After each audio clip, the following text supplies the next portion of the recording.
Okay, class 1 से continue करते हैं। जैसे इन्होंने अकाउंट की एग्जांपल दी, हमने सैलरी की एग्जांपल डिस्कस कर दी। ठीक है, और आप प्रॉपर्टीज को मेन मेथड से एक्सेस कैसे करेंगे? अगेन प्रॉपर्टी को एक्सेस करने के लिए भी आपको मेन मेथड ही रिक्वायर्ड होगा। सबसे पहले आप क्लास का ऑब्जेक्ट बनाएंगे।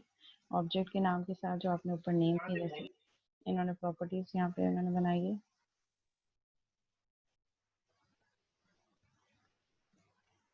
ठीक है, नेम ऑफ प्रॉपर्टी हमारे पास क्या है?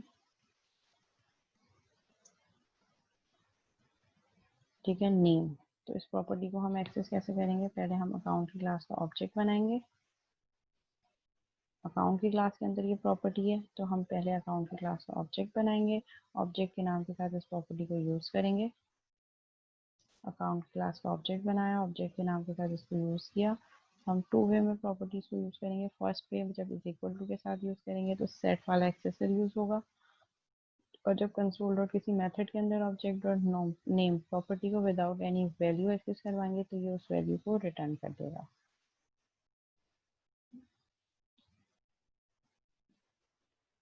तो इस तरीके से हम प्रॉपर्टीज भी यूज़ कर सकते हैं।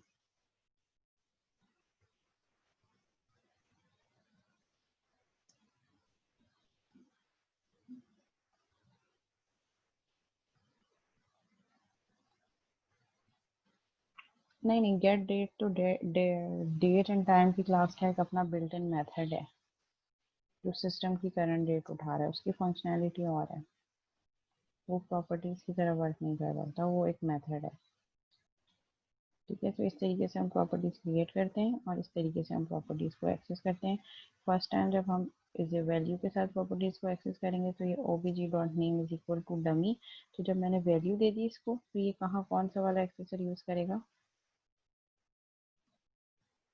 ये जाएगा यहाँ पे सेट वाला, और जो वैल्यू उसने यहाँ पे दी है डिमी, डिमी को जाके यहाँ कहाँ नेम में स्टोर कर देगा, डमी को। और फिर console dot right line obj dot name, फिर यही प्रॉपर्टी दोबारा यूज हुई तो ये उस प्रॉपर्टी में जाएगा वापस ऊपर। और अब कोई वैल्यू मैंने असाइन नहीं की तो ये गेट के थ्रू रिटर्न करवा देगा नेम। सो जो नेम पहले रिटर्न हुआ था, सेट हुआ था, वही डमी नेम रिटर्न हो जाएगा, और वो रिटर्न होकर कहाँ प्रिंट हो जाएगा? कंसोल डॉट राइट लाइन पे प्रिंट हो जाएगा। सो प्रॉपर्टी दो तरीके से यूज होगी। जब आप वैल्यू के साथ यूज करेंगे प्रॉपर्टी को तो सेट वाला यूज वाला प्रोपोर्शन यूज होगा, और जब आप डायरेक्ट सिर्फ प्रॉपर्टी का नेम कॉल करेंगे through object name like obj dot name, तो फिर ये क्या करेगा? ये आपका गेट वाला फिनोमेना क्या करेगा? आपका जो भी नेम है वो रिटर्न कर देगा। ठीक है, प्रॉपर्टीज नेम डिक्लेरेशन। अब प्रॉपर्टीज में हम फर्दर कुछ मॉडिफिकेशंस कर सकते हैं, वो मॉडिफिकेशंस देखते हैं, आपकी क्वेरीज देते हैं और फिर सेशन को एंड करते हैं। ठीक है, public string name specifies that, जैसे मैं आपको पहले बता चुकी हूँ, the property is public so it can be use by the class clients. ठीक है, जो भी ऑब्जेक्ट बनेगा जिस क्लास के अंदर ये प्रॉपर्टी यूज हुई है, उस क्लास का जो भी ऑब्जेक्ट बनेगा उन सब ऑब्जेक्ट्स के लिए ये प्रॉपर्टी एक्सेसिबल है। मैं एक ऑब्जेक्ट बनाऊँ, मैं 10 बनाऊँ, मैं 1000 बनाऊँ, उस क्लास के तमाम ऑब्जेक्ट्स के लिए ये प्रॉपर्टी एक्सेसिबल होगी क्योंकि मैंने इसको पब्लिक रखा है। So the property is public so it can be use by the class clients, यानी कि क्लास के जितने भी ऑब्जेक्ट बनेंगे उन सब ऑब्जेक्ट्स के लिए ये प्रॉपर्टी एक्सेसिबल होगी। The property type is string, the properties name is name. Property की डाटा यानी कि ये रिटर्न क्या करेगी? प्रॉपर्टी स्ट्रिंग, और स्टोर भी किस टाइप का डाटा करेगी? स्ट्रिंग। और इसका नेम क्या है? प्रॉपर्टी का name. Bye convention a properties identifier is the capitalised identifier of the instance variable that it manipulate. कहना है बाय डिफॉल्ट ये होता है कि आप जिस फील्ड के लिए प्रॉपर्टी बना रहे हो उसी का कैपिटलाइज आइडेंटिफायर यूज होता है। जैसे अगर मेरे पास प्राइवेट स्ट्रिंग नेम है स्मॉल में, तो हम जब उसकी प्रॉपर्टी बनाएंगे तो पब्लिक स्ट्रिंग नेम और एन कैपिटल होगा। Name is the property that represent instance variable name. यहाँ पे जो कैपिटल नेम है ये क्या है? एक प्रॉपर्टी है जो किसको रिप्रेजेंट कर रही है? जो हमारे पास प्राइवेट फील्ड थी नेम, उसको, ये वाली। ठीक है, ये एक प्रॉपर्टी है जो किसको रिप्रेजेंट कर रही है? इस इंस्टेंस वेरिएबल को। तो ये डिस्टिंग्विश करना आसान हो जाएगा। अगर आप एक्स वाई जेड भी नाम रखेंगे तो आप रख सकते हैं, बट वो मीनिंगफुल वो जो है नेम नहीं होगा। C sharp is case sensitive so name and name are distinct identifiers. Name and name distinct होंगे। ठीक है, ये डिफरेंट आइडेंटिफायर है क्योंकि सी शार्प जो है वो केस सेंसिटिव है। The properties body is enclose in the braces, और प्रॉपर्टी की आप बॉडी को कर्ली ब्रेसेस में इनक्लोज करेंगे। ठीक है, we have different types of properties. अभी जो हमने प्रॉपर्टी देखी वो रीड और राइट दोनों है, यानी कि वो सेट भी करवा रही है और वैल्यू गेट भी कर रही है।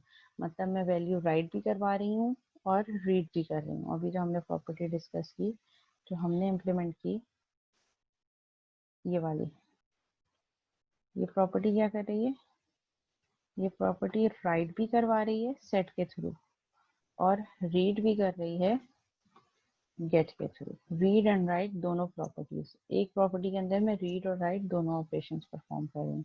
We have option as well, हमारे पास ऑप्शन ये है कि हम सिर्फ रीड ओनली प्रॉपर्टी बनाएं। You can also create read only properties if you omit the set accessor. अगर आप उसमें से सेट एक्सेसर हटा देते हैं तो उस प्रॉपर्टी को आप सिर्फ रीड करवा सकते हैं, यानी कि उसकी वैल्यू को सिर्फ रीड करवा सकते हैं, राइट नहीं कर सकते। कैसे करेंगे, तो सेट वाला एक्सेसर हटा देंगे। कस्टमर की क्लास है प्राइवेट स्ट्रिंग नेम, आप चाह रहे हैं कि सिर्फ और सिर्फ ये नेम रीड हो सके, तो पब्लिक स्ट्रिंग नेम में एन कैपिटल है और गेट करवा दें रिटर्न नेम। तो यहाँ पे हमारे पास सिर्फ और सिर्फ नेम रिटर्न हो जाएगा, और इस केस में क्या रिटर्न होगा, नल, एम्प्टी, क्योंकि हम कुछ सेट तो करवा ही नहीं रहे। बट आप इस तरीके से भी कर सकते हैं कि आप सिर्फ जो है वो एक एक्सेसर यूज करें और वो सिर्फ गेट हो, तो आपके पास रीड ओनली प्रॉपर्टी होगी। Similarly you can create right only property. Right only property में आप गेट वाला हटा देंगे और सिर्फ आप सेट करवाएं, public string name set name is equal to value. तो वहां से आपने गेट वाला एक्सेसर हटा दिया, आपने सिर्फ सेट वाला एक्सेसर यूज किया। अच्छा, automatic properties, you can create automatically properties as well. Automatic properties mean कि आप कोई एडिशनल लॉजिक नहीं देना चाह रहे, तो वहाँ पे आप क्या करेंगे, ना तो गेट की बॉडी दें ना सेट की बॉडी दें, और सिर्फ सेमीकोलन रिप्रेजेंट करके इसको चेंज करवा दें। जैसे हमने तो ये लॉजिक दिया ना गेट और सेट की, तभी बॉडी अलग से इसलिए बनाई क्योंकि मैंने सेट के अंदर पूरी लॉजिक दी है कि अगर वैल्यू बड़ी है 0 से तो सैलरी रिटर्न करो, सैलरी सेट करो। इसी तरह गेट में मैं क्या कह रही हूँ कि अगर सैलरी ग्रेटर देन 0 है तो ही रिटर्न करो, नहीं तो इनवैलिड रिटर्न करो और 0 रिटर्न कर दो। लेकिन अगर मैं चाह रही हूँ कि ये सारी लॉजिक ना आए तो हम ऑटोमेटिक प्रॉपर्टीज भी क्रिएट कर सकते हैं, और वो ऑटोमेटिक प्रॉपर्टीज कैसे काम करेंगी, without get and set bodies, सिर्फ सेट का कीवर्ड, गेट का कीवर्ड, सेमीकोलन, सेमी, और ये प्रॉपर्टी की बॉडी मेरे पास यहाँ पे अवेलेबल है। तो ये मेरे पास क्या होगी, ये मेरे पास ऑटोमेटिक प्रॉपर्टी है। ये ऑटोमेटिक प्रॉपर्टी कैसे वर्क करेगी, बिल्कुल सेम वर्क करेगी, बट हमने इसमें लॉजिक नहीं दी। E1 dot salary is equal to मैंने दे दी 500, तो ये सेट कर देगा, और जब मैं E1 डॉट सैलरी रिटर्न करवाऊंगी तो ये मुझे 500 रिटर्न कर देगा। तो ये मैंने यहाँ पे ऑटोमेटिक प्रॉपर्टी यूज कर ली। अगर आपने कोई लॉजिक नहीं देनी कि कोई भी वैल्यू किसी पैरामीटर की बेसिस पे आप नहीं सेट करवाना चाह रहे, आप चाह रहे हैं कि सिर्फ प्रॉपर्टीज के थ्रू हम वैल्यू उस वेरिएबल में स्टोर करें और उस स्टोर वैल्यू को हम देखना चाह रहे हैं, तो आप सिर्फ और सिर्फ you can use automatic properties as well, सब जो सबसे आसान है। पब्लिक का access modifier, return type, property का नेम, प्रॉपर्टी की बॉडी के अंदर set comma semicolon, get semicolon. Get और सेट की सीक्वेंस आगे पीछे आप कर सकते हैं, कोई लिमिटेशन नहीं है। ठीक है, so these are automatic properties. ठीक है, ये लेक्चर हमारा वीक 3 यहाँ पे कंप्लीट हो गया, और हम लोग बिल्कुल अकॉर्डिंग टू कोर्स आउटलाइन चल रहे हैं। हालांकि आज मुझे कंस्ट्रक्टर भी स्टार्ट करवाना था, लेकिन मैंने प्रॉपर्टीज और गेटर और सेटर मेथड्स बहुत डिटेल में करवाए हैं और सारी पॉसिबिलिटीज उसकी इम्प्लीमेंट करवाई हैं, और फिर आपको भी कुछ टास्क दिया इम्प्लीमेंट करके देखने का। अब आपने करना ये है कि जितनी भी क्लासेस आज तक हम देखते आ रहे हैं, जैसे मोबाइल की आपने कुछ क्लास बनाई थी पहले, पर्सन की हम क्लास बना चुके हैं, डॉक्टर की बना चुके हैं, स्टूडेंट की बना चुके हैं, एम्प्लॉय की मैंने करवा दी, अकाउंट की यहाँ पे एग्जांपल है, तो ये कुछ 6-7 आपके पास एग्जांपल होगी। इसके अलावा आप और भी क्लासेस ले सकते हैं, जो भी कोई रियल वर्ल्ड ऑब्जेक्ट जिसको आप क्लास में मैप करना चाहें। ठीक है, तो वो आप यहाँ पे क्रिएट करके आपने गेटर सेटर मेथड भी यूज़ करने हैं, एटलीस्ट एक दो फील्ड्स प्राइवेट रखें, उसके बाद गेटर सेटर मेथड यूज़ करें, लॉजिक्स लगाएं, और फिर उसके बाद आपने नेक्स्ट काम क्या करना है, फिर वही चीज़ आपने प्रॉपर्टीज के थ्रू भी करनी है उन सब क्लासेस के लिए, सो दैट आपकी प्रैक्टिस स्ट्रॉन्ग हो जाए। अगेन जिस तरह पीएफ में बहुत ज़्यादा प्रैक्टिस रिक्वायर्ड थी, इस कोर्स में भी आपको बहुत ज़्यादा प्रैक्टिस करनी पड़ेगी। जितनी ज़्यादा प्रैक्टिस होगी उतनी ज़्यादा लॉजिक क्लियर होगी। ये 3 घंटे की क्लास लेकर आप ये नहीं समझ सकते कि आपको ऑब्जेक्ट ओरिएंटेड प्रोग्रामिंग आ जाएगी। ऑब्जेक्ट ओरिएंटेड प्रोग्रामिंग आपको जब तक नहीं आएगी, जब तक आप खुद से इम्प्लीमेंट नहीं करेंगे। जिस तरह मैं इफ एंड बट्स कर रही हूँ कि अगर हम ये भी कर लें, हम ये भी कर लें, यहाँ पे ये चेंज करें, ये वैल्यू, इस तरीके से मॉडिफिकेशन करते हैं, क्या होगा, एरर्स आएंगे, उन एरर से आप लर्न करेंगे।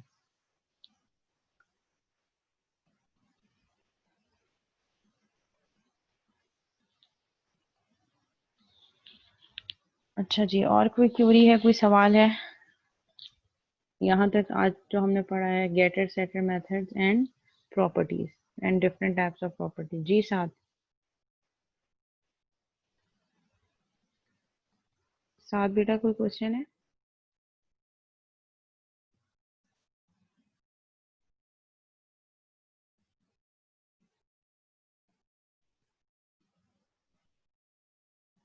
क्लास एंड होने के टाइम पे भी लोग ज्वाइन कर रहे हैं मीटिंग।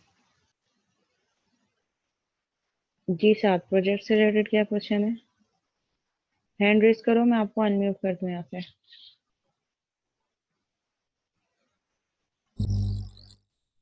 जी मैम हमने आपको व्हाट्सएप पे वो भेजी थी प्रपोजल प्रोजेक्ट की, आपने उसको अभी रिस्पॉन्स नहीं करा कि आपने अप्रूव कर दिया नहीं करा क्लिनिकल मैनेजमेंट के ऊपर। अच्छा, अब उसमें प्रॉब्लम ये है कि मेरे पास बहुत सारी आईडीज है ना, अब सारे स्टूडेंट्स अपने जो है वो प्रपोजल अपलोड कर रहे हैं, तो वो आईडीज को सिंक करना थोड़ा मुश्किल है।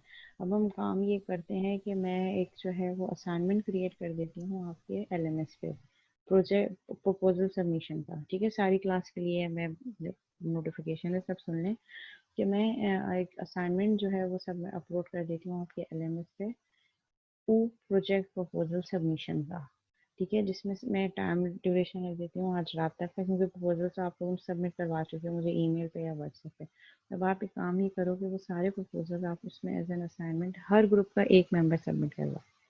जैसे असाइनमेंट तो सबके लिए आएगा ना, लेट्स से अगर मैं फॉर एग्जांपल राशिद असवन एक ग्रुप में है फॉर एग्जांपल, तो राशिद अपलोड कर दें एक डॉक्यूमेंट, असवन ना करें। तो हर ग्रुप का एक एक मेंबर जो है वो अकॉर्डिंगली जो है वो उस पे जो है वो अपना प्रपोजल अपलोड कर दे। तो मैं वहाँ से एलएमएस में जाके वन बाय वन देख लूँगी। व्हाट्सएप पे देखना थोड़ा सा प्रॉब्लमेटिक इसलिए होता है क्योंकि डिफरेंट आईडी के स्टूडेंट्स होते हैं, तो वो सिंक करना मुश्किल होता है। तो वो एक आईडी के साथ अलाइन हो जाएंगे, तो उसमें सारी आप ही के आईडीज के जो है वो सब प्रपोजल होंगे। तो मैं अभी एक असाइनमेंट क्रिएट कर देती हूँ प्रोजेक्ट प्रपोजल सबमिशन का, वो आज या कल रात 12 बजे तक आप लोग अपने सारे प्रपोजल वहाँ पे अपलोड कर दें, हर ग्रुप का एक मेंबर। अगर 3 मेंबर्स हैं ग्रुप में या 4 मेंबर्स हैं, तो चारों के चारों नहीं करेंगे, कोई एक करेगा, वो आप लोग आपस में डिसाइड करके कर लें कि कौन करेगा। अच्छा, और ग्रुप सबके बन गए? प्रोजेक्ट ग्रुप्स में कोई मसला तो नहीं है? अश्मिल, आपके इशू रिजॉल्व हुआ? हाँ, कल तक, कल रात 12 बजे से पहले पहले आप सबमिट करवा दें। जी अश्मिल, आप अभी तक किसी ग्रुप में नहीं हुए?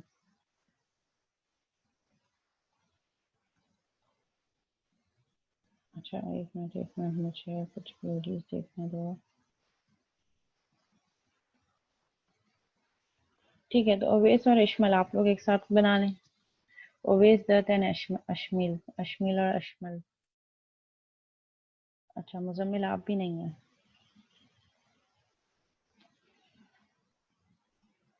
मुजम्मिल आप काम कर लेंगे ओवेस और अश्मिल के साथ, या आप अकेला बनाना चाह रहे हैं? मुजम्मिल, वसीम, ओवेस और अश्मिल के साथ अगर आप काम करने पे एग्रीड हैं तो आप तीनों साथ बना लें, और अगर आप मुजम्मिल अकेला बनाना चाह रहे हैं तो आप अकेले भी बना सकते हैं, और ओवेस और अश्मिल साथ बना लें।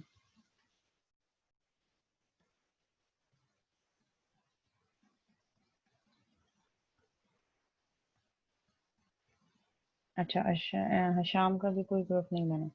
तो ऐसे करते हैं कि मुजम्मिल और हशाम आप लोग साथ बना लें।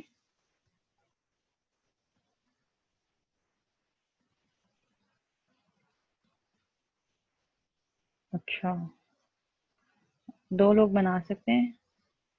और मैक्सिमम क्लास की स्ट्रेंथ कितनी है? हमारी हमारी क्लास की स्ट्रेंथ है 55। ठीक है, 4 मेंबर्स का भी कर सकते हैं, बना लो 4 मेंबर्स अगर कोई बनाना चाह रहे हैं तो। अब ग्रुप नहीं तोड़ना, लेकिन अगर कोई किसी ग्रुप में कोई ऐसा स्पेशल केस है तो वो 4 मेंबर्स बना सकते हैं। अकेले बनाना चाह रहे हैं तो बना लें, किसी के साथ बना लें तो ज़्यादा बेटर है, लेकिन अगर कोई अकेले भी बनाना चाह रहे हो बना सकते हैं।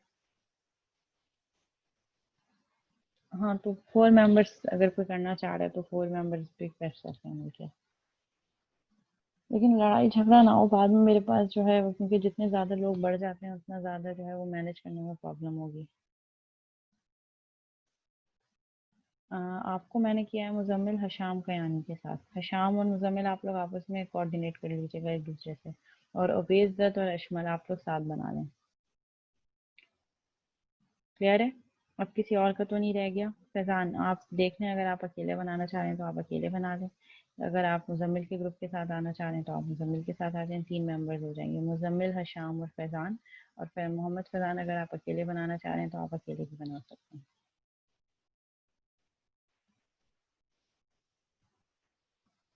फिर फैजान और अब्दुल बारी आप लोग साथ बना लें। मोहम्मद फैजान एंड अब्दुल बारी खान। जी अफनान, क्या कोई क्वेश्चन है, कोई क्यूरी है बेटा? रुको मैं अनम्यूट कर देती हूँ।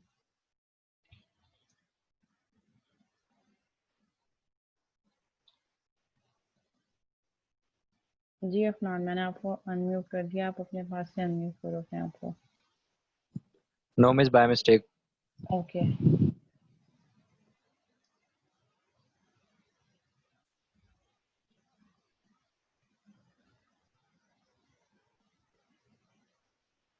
प्रैक्टिस क्वेश्चन तो ओपन है, जो जो क्लास में हम प्रैक्टिस कर रहे हैं, और इसके अलावा मैंने आपको कहा रियल वर्ल्ड उसमें तो प्रैक्टिस क्वेश्चन आर ओपन। कोई भी रियल वर्ल्ड ऑब्जेक्ट उठाओ, क्लास बनाओ, उसमें ये सारी चीजें इम्प्लीमेंट कर लो। Each and everything is open.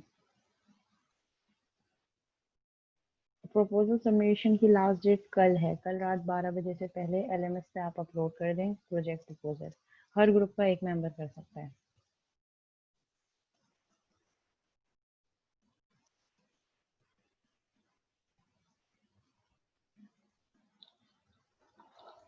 चलो वेडनेसडे तक सबमिट करवा लो। रुको, प्रोजेक्ट प्रपोजल की डेट हम फाइनलाइज कर लेते हैं ना आज की क्या होनी चाहिए, क्योंकि अब मैंने थोड़े से ग्रुप मॉडिफाई किए हैं तो ग्रुप प्रपोजल की डेट भी आगे बढ़ जाती है। हम कर देते हैं इसको, आज 14 है, सैटरडे तक करवा दो। 19 सितंबर सैटरडे। ठीक है, और फिर असाइनमेंट भी देना है मुझे एक। चलो असाइनमेंट फिर नेक्स्ट वेडनेसडे तक करवा देना, अभी प्रपोजल पे काम कर लो। ठीक है, यहीं तक रखते हैं क्लास।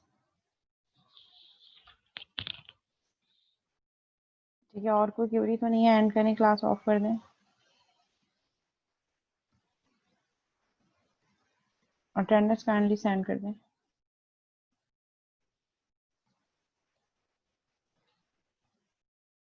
अच्छा, अटेंडेंस का तो मैं आज भी अनाउंस कर चुकी हूँ, एक दफ़ा दोबारा से अनाउंस कर देती हूँ कि आज 3rd वीक था, मैंने बहुत ज़्यादा लीनियंसी दिखाई है अटेंडेंस की। जो लेट आ रहा है उसकी भी मार्क कर रही हूँ। ठीक है, इलेक्ट्रिसिटी इशू को भी कंसीडर कर रही हूँ। अब नेक्स्ट टाइम से काइंडली आप अपना बैकअप अरेंज करें। ठीक है, एटलीस्ट इतना हो कि you should have mobile data so that you can attend class. ठीक है, उसके अलावा आप ये देख लें, आप फिर नेक्स्ट क्लास से जो मंडे को होगी उस टाइम पे ज्वाइन करना है। जो हर थोड़ी देर बाद आप लोग मीटिंग ज्वाइन कर रहे होते हैं ना, काइंडली इस इशू को रिजॉल्व करें, बहुत ज़्यादा डिस्टर्बेंस होती है। वैसे ही इतने एनवायरमेंटल फैक्टर डिस्टर्ब कर रहे होते हैं क्लास को। नहीं, अभी मैंने कोई असाइनमेंट नहीं दिया, अभी प्रोजेक्ट प्रपोजल आपने सबमिट करवाना है सैटरडे नाइट 12 बजे से पहले पहले।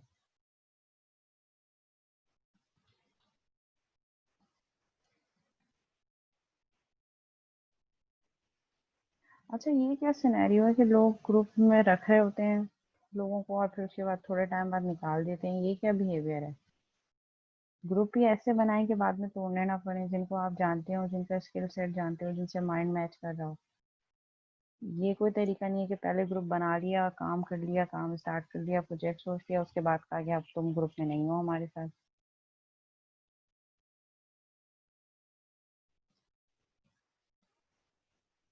जी मैंने 4 अलाउ कर दिए हैं। उसके अलावा कोई और सवाल?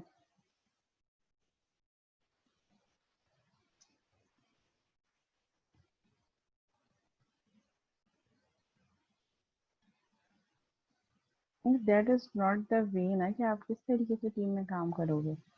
अभी तो प्रोजेक्ट स्टार्ट भी नहीं हुआ और इस तरीके के मसले मसाइल शुरू हो गए हैं। जब फिर प्रोजेक्ट पे तो फिर बहुत लड़ाई झगड़े होंगे। फाइनली ग्रुप टाइम देने का मतलब ये है कि आप लोग उसके साथ ग्रुप बनाएं जिसके साथ कंपेटिबिलिटी हो आपकी।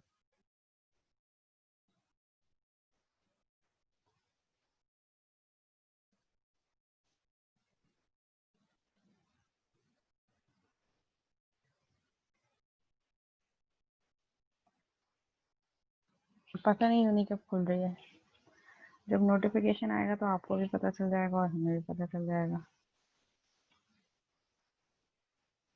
हो गई अटेंडेंस? ऑफ कर दें क्लास?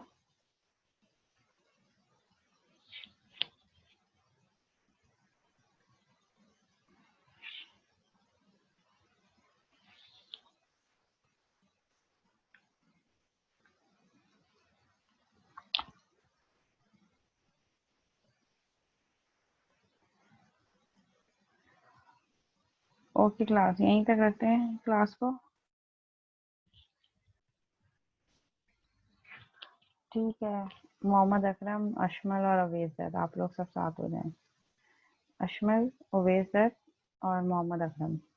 लेकिन पहले आपस में एक दूसरे से बातचीत कर लें, कम्युनिकेट कर लें, थोड़ा बहुत पूछ लें। अगर सेटिस्फाई हो तो ही ग्रुप बनाएं। मैं किसी को फोर्स नहीं कर रही। ठीक है, 4 मेंबर्स अलाउड हैं। आपस में बातचीत कर लें, कम्युनिकेट कर लें और अपना काइंडली एक अलग व्हाट्सएप ग्रुप बनाना है जिसमें आप जो डिस्कशन अपनी ग्रुप से रिलेटेड या और तो जो भी कमेंट्स करना चाहें कर लें। ये जो व्हाट्सएप का जो ऑफिशियल हमारा कोर्स का ग्रुप है, काइंडली उसको कोर्स रिलेटेड इन्फॉर्मेशन के लिए रखें और काइंडली उस पर कुछ पिक्चर्स और इस तरीके की चीज़ें अपलोड नहीं करें, वरना फिर मैं सबको वहाँ से म्यूट कर दूँगी जैसे मैंने पहले किया था। जो चीज़ मुझसे डिस्कस करनी हो बस उसी चीज़ के लिए उस ग्रुप को रखें। और आपस में आप लोगों की जितनी कन्वर्जेशन है किसी और कोर्स की, प्रोजेक्ट से रिलेटेड, ग्रुप में किसको रखना है किसको निकालना है, वो काइंडली आप अपना एक अलग ग्रुप बना के सारी डिस्कशन वहाँ करें।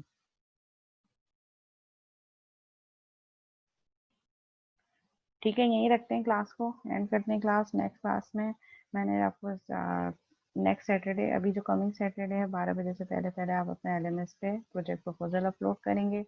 सेकेंडली फिर जो है असाइनमेंट भी बहुत जल्द आने वाला है, अभी मैंने अपलोड नहीं किया, नेक्स्ट वीक में आपके पास असाइनमेंट भी आ जाएगा आपका इंशाल्लाह। सेकंड थिंग इज़ दैट कि टाइम पे आइएगा क्लास में। नेक्स्ट क्लास से नेक्स्ट मंडे से मैं अब फर्दर कोई लीनियंसी नहीं दिखाऊंगी। स्टार्ट की 3-4 क्लासेस में मैंने लीनियंसी बहुत ज़्यादा दिखाई है। जो लेट आ रहा है जिसका जो इशू है उसको एकोमोडेट किया, लेकिन नेक्स्ट टाइम से काइंडली अपने बैकअप अरेंज कर लें।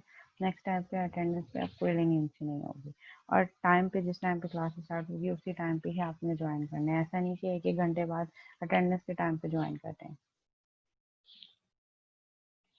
ठीक है, और ये रिकॉर्डेड लेक्चर भी जो है देख लीजिएगा, जिनको आज के लेक्चर में कुछ थोड़ी बहुत कंफ्यूजन है, और फिर इसको खुद से इम्प्लीमेंट भी कीजिएगा और प्रैक्टिस भी कीजिएगा। ठीक है, टिल देन अल्लाह हाफिज़।